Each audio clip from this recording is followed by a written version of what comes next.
जय हिंद साथियों वीडियो देखने के लिए सबसे पहले मैं आपका स्वागत करता हूं।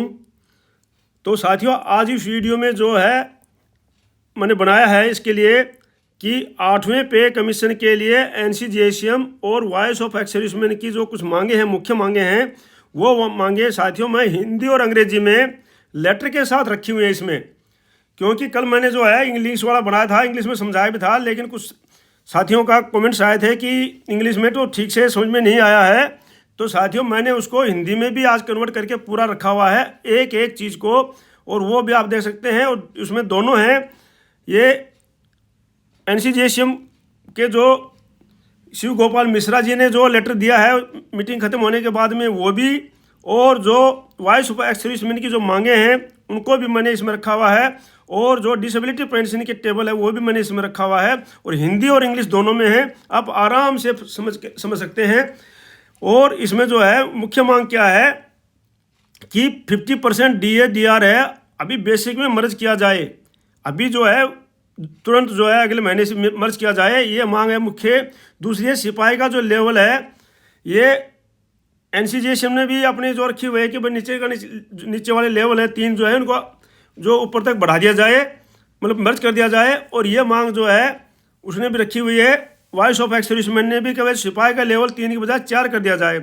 ये मांग हम कई बार वीडियो में रख चुके हैं। तो और जो नायक का है वो 5 कर दिया जाए, हवलदार का 6, नायब सूबेदार साहब का 7, सूबेदार साहब का 8 और सूबेदार मेजर साहब का 9 कर दिया जाए। तो इससे क्या है, पेंशन और तनख्वाह में काफ़ी फर्क पड़ेगा। और डिसेबिलिटी पेंशन भी बढ़ानी चाहिए, इसमें रखा हुआ है आगे। सैलरी डिसेंट एंड डिग्निफाइड होना चाहिए, मतलब रिस्पेक्टफुल होना चाहिए, जो कि आदमी आराम से अपना गुजारा कर सके और ज़िंदगी अच्छे से जी सके, वो होनी चाहिए। ये मांग भी रखी हुई है।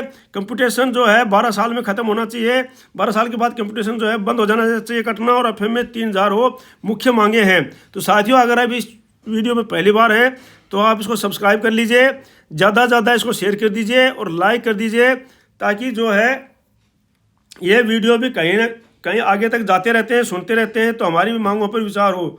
साथियों, हमने तो बहुत मांगे रखी हुई थी, लेकिन क्या है धीरे धीरे जो है अभी तो पे कमीशन बैठा नहीं है, तो हम रखते जाएंगे तो कभी ना कभी सुनाई होती ही जाएगी। कम से कम एक मांग जो है ये तो दोनों तरफ से, दोनों पक्षों की तरफ से, तो इसमें भी काफ़ी फर्क पड़ेगा। और हमने तो ऑर्डिनरी की मांग भी रखी हुई थी उसमें कई वीडियोज़ में कि भाई जो जितने भी ऑर्डिनरी रैंक है, चाहे हवलदार हो, चाहे नायब सूबेदार, सूबेदार मेजर, जो भी है सबको पेंशन मिलनी चाहिए। तो ये मांग भी ज़ोर शोर से रखी जानी चाहिए। दूसरे हमारे संगठन है उसमें तो ये मांग डाली हुई है, लेकिन ये वॉइस ऑफ एक्स सर्विसमैन ने ये मांग नहीं रखी हुई है।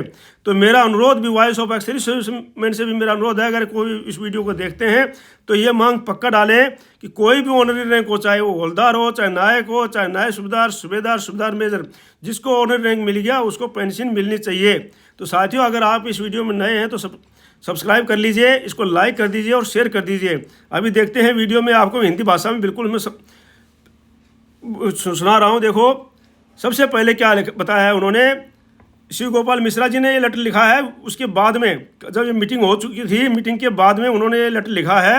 तो उन्होंने बताया है कि भाई बैठक की अध्यक्षता करते हुए जो DOPT की जो कार्मिक एवं प्रशिक्षण विभाग की जो सचिव थी, सचिव थे, उन्होंने बताया कि ये बैठक मुख्य रूप से एनसीजीएसएम के कर्मचारी पक्ष द्वारा, मतलब एनसीजीएसएम स्टाफ साइड से कर्मचारी पक्ष के द्वारा अग्रसित जो मांगे रखी गई थी 8वें वेतन आयोग के विचाराधीन विचारत विषयों पर चर्चा करने के लिए बुलाई गई है। मतलब जो है एनसीजीएसएम ने कर्मचारियों ने जो मांगे रखी हुई है उन पर कुछ विचार करने के लिए, कुछ चर्चा करने के लिए ये बैठक हमने बुलाई है। उन्होंने कर्मचारी पक्ष से अनुरोध किया है कि वे उनके द्वारा जितने भी अग्रसित मतलब जो है मांगे उन्होंने रखी हुई हैं, भेजी है हमारे पास में 8वें वेतन आयोग के प्रत्येक विचाराधीन विचार विषय पर वो संक्षेप में बताएं। तो ये बताने के लिए उन्होंने बताया, जो आठ सदस्य गए थे एनसीजीएसएम के, तो ये तो सेक्रेटरी महोदय थे, उन्होंने बताया। और कर्मचारी पक्ष की ओर से बोलता है कि हमने इस बात पर जोर दिया कि कर्मचारी पक्ष द्वारा भेजे गए मसौदा जितने भी मांगे हैं, संदर्भ शर्तें पूरी तरह से उचित हैं, मतलब पूरी तरह से तार्किक हैं, बिल्कुल सही हैं, न्याय संगत हैं, क्योंकि ये 8वें वेतन आयोग को केंद्र सरकार के कर्मचारियों और पेंशन भोगियों से संबंधित विभिन्न मुद्दों पर 2 प्रमुख मंत्रालय हैं। कौन कौन से? एक तो रेल मंत्रालय है और दूसरा रक्षा मंत्रालय, जिसके अंदर आर्मी, एयरफोर्स, नेवी तीनों आ जाती हैं। तो उनके विशिष्ट मुद्दों पर विचार करने की लचीलापन प्रदान करता है ये। तो ध्यान से बोलता है, मतलब लचीलापन मतलब गौर से उन पर विचार किया जाए, क्योंकि इन दोनों मंत्रालयों में बड़ी संख्या में औद्योगिक कर्मचारी बहुत विषम और जोखिम भरी कार्य स्थितियों में काम कर रहे हैं। मतलब जो है रेल मंत्रालय है, वहाँ पर भी जो कर्मचारी हैं वो बहुत ही जोखिम भरी कार्यों में, मतलब रिस्क फैक्टर में काम करते हैं। और सेना के तो, आर्मी, एयरफोर्स, नेवी के तो रिस्क फैक्टर में काम कर ही रहे हैं। जो डिफेंस मंत्रालय है वो भी उन्होंने रखा हुआ है, रक्षा मंत्रालय, ठीक है नहीं। तो ये बोलता है रिस्क फैक्टर में काम कर रहे हैं। तो रेलवे और रक्षा में काम के दौरान कर्मचारियों की अक्सर होने वाली आकस्मिक मौतों का भी बोला हमने उल्लेख किया है कि भाई अचानक जो है एक्सीडेंट हो जाते हैं, एक्सीडेंटल डेथ हो जाती है वहाँ पर। हमने बोलता है माता पिता के भरण पोषण कल्याण अधिनियम के तहत वयस्क बच्चों की अपने माता पिता की देखभाल करने की कानूनी जिम्मेदारी के तहत पर विचार करते हुए न्यूनतम वेतन निर्धारित करने की आवश्यकता पर जोर दिया। बोला हमने ये भी बताया है कि भाई जो है माता पिता भी हैं, क्योंकि 7वें वेतन आयोग में जो लिया गया था वो 3 ही लिया गया था सदस्य। एक जो कर्मचारी खुद, एक उसकी वाइफ और 2 बच्चे हैं, उनको 1 माना गया था।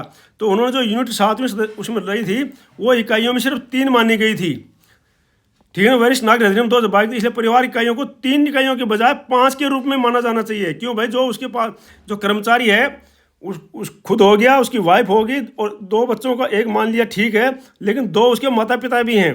तो बोला कि 3 के बजाय 5 को रूप दिया जाना चाहिए। तो 5 को रूप देंगे तो ऑटोमेटिक जो है उनका खर्चा ज़्यादा बढ़ेगा, लिविंग स्टैंडर्ड बढ़ेगा, उन्हें पैसा तो ऑटोमेटिक तनख्वाह जो है बढ़ानी पड़ेगी उनको, ठीक है नहीं।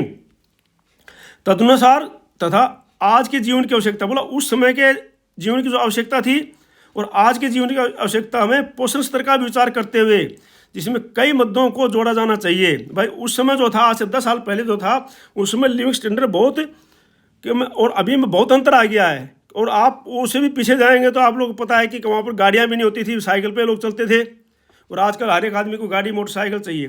तो स्टैंडर्ड बढ़ता जा रहा है। तो बोलता है उस समय स्टैंडर्ड में अभी स्टैंडर्ड को ध्यान में रखते हुए भी एक अच्छा, सभ्य और गरिमापूर्ण जीवन यापन मजदूरी की सिफारिश कर सके। मतलब इतना वेतन होना चाहिए जो कि एक अच्छी तरह सभ्य रूप से एक इज्जत के साथ में अपना जीवन यापन जो है वो कर सके आदमी, ठीक है नहीं। हमने गैर अंशदायी पुरानी पेंशन योजनाओं को बहाल करने के लिए महत्व को भी उचित ठहराया। तो उन्होंने बताया है कि भाई जो है पुरानी पेंशन थी OPS वो बिल्कुल सही थी, और अभी जो NPS और UPS लाए हैं इसमें कमी है, तो उसको भी आपने ठहराना है, उचित लगाना है। और हमने ये भी अनुरोध किया है कि जिन मुद्दों पर पहले से ही JCM बैठकों में और विभिन्न मंत्रालयों के द्वारा अपने कर्मचारी पक्ष के साथ सहमति व्यक्त की जा गई है, उन्हें सुलझाया जाना चाहिए। और अतीत की तरह उन मुद्दों को 8वें वेतन आयोग को नहीं भेजा जाना चाहिए। तो उन्होंने ये भी बताया कि भाई जैसे पहले कर्मचारियों के बीच और उनके मंत्रालयों के बीच सहमति हो गई, जैसे मान लो हम या आर्मी का चल रहा है कि भाई इक्वल MSP, तो इस प्रकार के मुद्दे जो सुलझा करके फिर जो है वेतन आयोग के सामने भेजे जाने चाहिए, जिससे इसके कारणों में और देरी नहीं होगी, क्योंकि जो मुद्दे उनके सामने ज़्यादा जाएंगे तो ज़्यादा समय लगेगा। पेंशन भोगियों के मुद्दे के संबंध में हमने 12 वर्षों के बाद पेंशन के कम्प्यूटेड हिस्से को बहाल करने और हर 5 साल के बाद पेंशन बढ़ाने और CGS से संबंधित मुद्दों और FMA को बढ़ाकर 3,000 रुपये प्रति माह करने पर संसदीय स्थायी समिति की सिफारिशों पर को लागू करने पर जोर दिया। और बोला हमने ये भी जोर दिया है कि भाई संसदीय की स्थायी समिति है, उसने सिफारिश कर चुके हैं वो कि भाई हर 65 साल के बाद में 5% पेंशन बढ़नी चाहिए। 65 साल के बाद में जो है 5%, 70 में 10, 75 में 15, 80 में 20, 85 में 25 और 90 में 30, 95 में 35, उसके बाद 100 में 100 हो जाना चाहिए। मतलब 100 में 100 में जो है 100 की 100% होनी चाहिए। तो इस प्रकार से जो है बोला वो सिफारिश जो लागू करने उसको जल्दी लागू किया जाना चाहिए। और FMA जो है फिक्स मेडिकल अलाउंस है वो भी 3,000 रुपये बढ़ाया करना चाहिए। संसदीय समिति की रिपोर्ट है ये, ठीक है नहीं। और हमने ये भी अनुरोध किया है कि 8वें वेतन आयोग के गठन से पहले स्थायी समिति और NCJCM की बैठक बुलाई जाए। 8वां जो वेतन आयोग जब गठित होगा उससे पहले दोबारा जो है एनसीजेसीएम और स्थायी समिति है उसकी बैठक बुलाई जाए ताकि सभी लंबित मुद्दों पर चर्चा की जा सके और उनका समाधान किया जा सके, जिसमें 8वें वेतन आयोग का बोझ कम हो जाएगा। मतलब जो है जो मुद्दे हैं उन पर चर्चा हो जाएगी और उन मुद्दों को चर्चा करके हम सुलझा करके 8वें वेतन आयोग को देंगे तो वो जो है काम जल्दी करेंगे। हमने डाक विभाग के जीडीएम, जीडीएस और चुनाव आयोग के कर्मचारियों के संदर्भ भी शर्तों में शामिल करने को जोर दिया है। बोला और क्या बताया उन्होंने, और बताया कि तो हमने बता दिया चर्चा कर सके उनका समाधान हो गया। हमने गैर व्यवहार्य वेतनमानों के विलय और एमटीएस श्रेणी की योग्यता और कर्तव्य की प्रकृति तथा बिना किसी पदोन्नति की संभावनाओं के उनकी स्थिति को ध्यान में रखते हुए कुशल ग्रेड पे न्यूनतम प्रवेश सत्र को उन्नत करने के मुद्दे पर भी उल्लेख किया। बोलता भाई जो है गैर व्यवहार्य वेतनमान जो है, जैसे मान लो उन्होंने बोला कि एक जो वेतन लेवल 1 को है 2 में मर्ज, 3 को है 4 में, 5 को 6 में, तो इसी प्रकार से मर्ज करके ग्रेड को अब बढ़ाना। और अगर हम सेना के रूप में कहें तो भाई हमारा जो है जो सिपाही का ग्रेड 3 का है वो 4 में, वो मैं आपको दिखाऊंगा उसमें आगे, तो 3 का 4 में, 4 का 5 में, वो मैं आपको आगे दिखाऊंगा, ठीक है नहीं। पर इस तरह को उन्नत किया जाना चाहिए। दोनों में ये सिफारिश रखी हुई है, ये वॉइस ऑफ एक्स सर्विसमैन ने भी उनकी भी है और इनकी भी है। 8वें सीपीसी से इन वैध बिंदुओं पर भी विचार करने के लिए कहा जा सकता है। हमने इस बात पर जोर दिया है कि बाल शिक्षा भत्ता जो एजुकेशन अलाउंस है, छात्रावास सब्सिडी को स्नातकोत्तर मतलब एमए, एमएससी, एमकॉम और ये एमबीबीएस, बीडी, एमबीबीएस और ये जितने भी हैं एमबीए वगैरह सब तक, वहाँ तक जो है स्नातकोत्तर व्यवसाय पाठ्योत्तर तक इसको मिलना चाहिए। और उपरोक्त के अलावा रेलवे कर्मचारियों से संबंधित मुद्दों जैसे जोखिम भत्ता समिति की सिफारिशों का कार्यान्वयन और आयकर से रनिंग भत्ते की छूट, रक्षा मंत्रालय द्वारा जोखिम भत्ते एमएसपी के ऊपर जो जोर दिया गया है, तो एमएसपी जो है इक्वल एमएसपी की मांग जो पहले ही चल रही है ये, और इसकी आज क्या था वो, अगर फैसला कुछ आएगा तो मैं आपको अगला वीडियो में बता दूंगा। और अपनी सिफारिशों को अंतिम रूप नहीं देने का भी उल्लेख किया है कि भाई जो है एमएसपी वगैरह जो रक्षा मंत्रालय को अंतिम रूप नहीं दिया गया है, तो हमने ये भी अनुरोध किया है कि डीओपीटी से सभी मंत्रालयों विभागों को एक निर्देश जारी कर दें कि भाई सभी लंबित कैडर समीक्षा प्रस्तावों रक्षा के कारीगर कर्मचारियों के अंतर्ग्रेड अनुपात संशोधन आदि का निपटारा किया जाना चाहिए।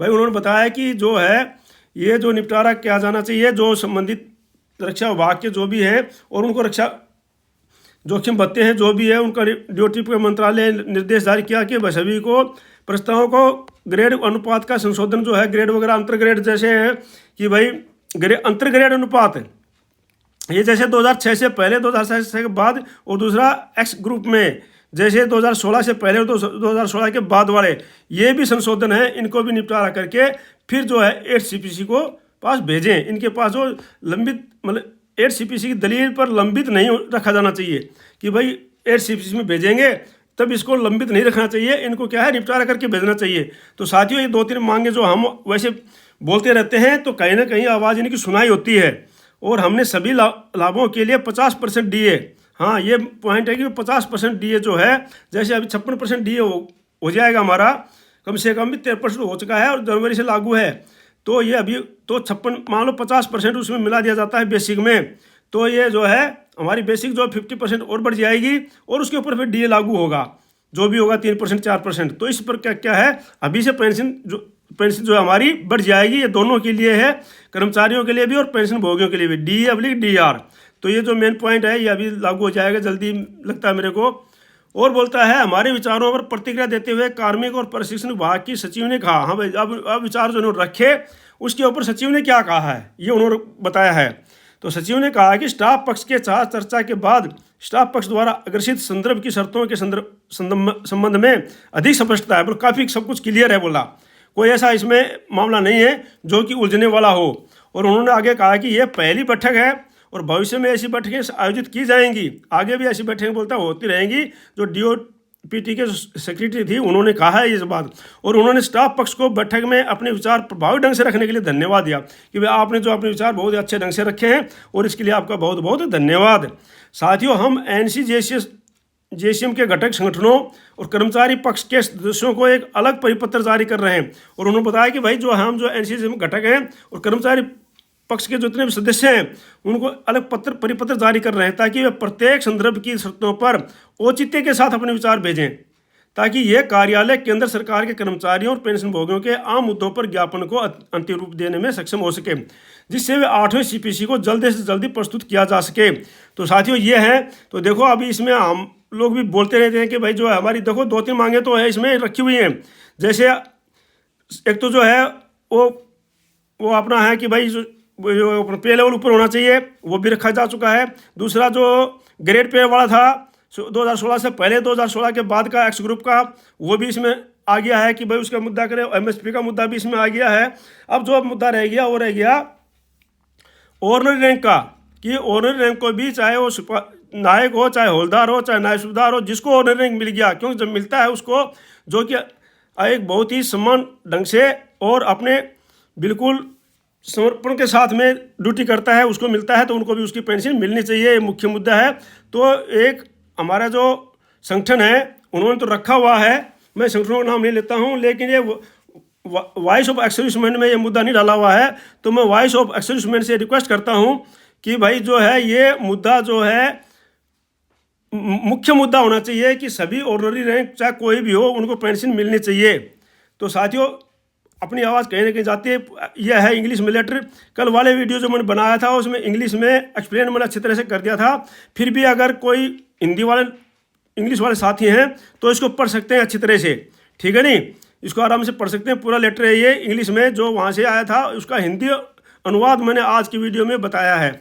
दूसरा है साथियों कि ये जो है ये वॉइस ऑफ एक्स-सर्विसमैन की आवाज़ है, ये है। तो इसमें देखो वॉइस ऑफ एक्स-सर्विसमैन ने रखा हुआ है कि lower rank of army should have been placed under pay matrix 4 institute of 3, मतलब 3 के बजाय 4 में जाना चाहिए। तो ये तो इन्होंने मान लिया है, हम लोग वीडियो में बार बार बोलते रहते थे, तो ये तो वहाँ तक मान लिया है, लेकिन जो है ऑर्डिनरी रैंक वाला नहीं माना है। और MSP डिसेबिलिटी पेंशन वाला भी मान लिया है कि भाई डिसेबिलिटी पेंशन जो है ये अंतर बहुत ज़्यादा कम था और अभी बहुत ज़्यादा हो गया है, इसको बढ़ाना जाना चाहिए। और ये जो JCOs का जो ग्रेड पे है ये भी मान लिया गया है इसमें, और MSP भी माना हुआ है इसमें। लेकिन सबसे मेन मुद्दा है कि एक तो जो है ऑनरी का मुद्दा, और वो तो जो हो गया कि भाई जो उसमें जो है, और ये 2016 और 2016 के बाद के एक्स ग्रुप का मुद्दा, और 2006 से पहले MSP का मुद्दा। तो ये मुद्दे भी हमारी रिक्वेस्ट है कि ये जो वॉइस ऑफ एक्स-सर्विसमैन है ये भी और दूसरे संगठन हैं वो भी इनको ज़ोर ज़ोर से रखें, ताकि जो है जब तक आप ज़ोर ज़ोर से बोलोगे नहीं, वहाँ पर भेजोगे नहीं, तब तक ये मांग नहीं मानी जाएगी। तो मेरा आप सबसे अनुरोध है, और ये टेबल है उसकी डिसेबिलिटी की रखी हुई है एक्स-सर्विसमैन सोसाइटी ने। तो ये जो है मेरा सभी से आपसे अनुरोध है कि अगर आप जो है इस वीडियो को देख रहे हैं तो इसको ज़्यादा से ज़्यादा सब्सक्राइब कर दीजिए, लाइक कर दीजिए और शेयर कर दीजिए, ताकि हमारी जो और भी मांगें बची हुई हैं, विशेषकर जो ऑनरी रैंक की मांग है, और 2016 से 2016 के बाद वाला तो उसमें रखा हुआ है कि भाई उसको पहले शुल्क जाया जाए, पे कमीशन से पहले ही MSP का भी पहले शुल्क जा दिया जाए, यह तो उन्होंने रख दिया है उसमें। तो आप सबसे अनुरोध है कि इसको ज़्यादा से ज़्यादा शेयर कर दीजिए, लाइक कर दीजिए और सब्सक्राइब कर लीजिए। और मैं हर रोज़ जो है आपके पास जो भी समाचार मिलेगा पे कमीशन से संबंधित हो, कोई भी हो, टेबल हो, जो भी है, जो इम्पोर्टेंट मैं समझूंगा, मैं फालतू की वीडियो नहीं बनाता हूँ, क्योंकि मेरे पास इतना टाइम नहीं है। मैं लेक्चरर हूँ, मैं पढ़ा के आता हूँ और अभी मैं आकर के 4 बजे आकर के वीडियो बनाता हूँ। तो जितना भी मेरे को मिलेंगे मैं आपके पास भेजता रहूँगा। आप इसको सब्सक्राइब कर दीजिए, लाइक कर दीजिए और शेयर कर दीजिए। वीडियो देखने के लिए आपका बहुत बहुत धन्यवाद। आपका दिन शुभ रहो, मे यू लिव लॉन्ग, भगवान आपको सुखी रखे। God bless you. Thank you for watching video. धन्यवाद।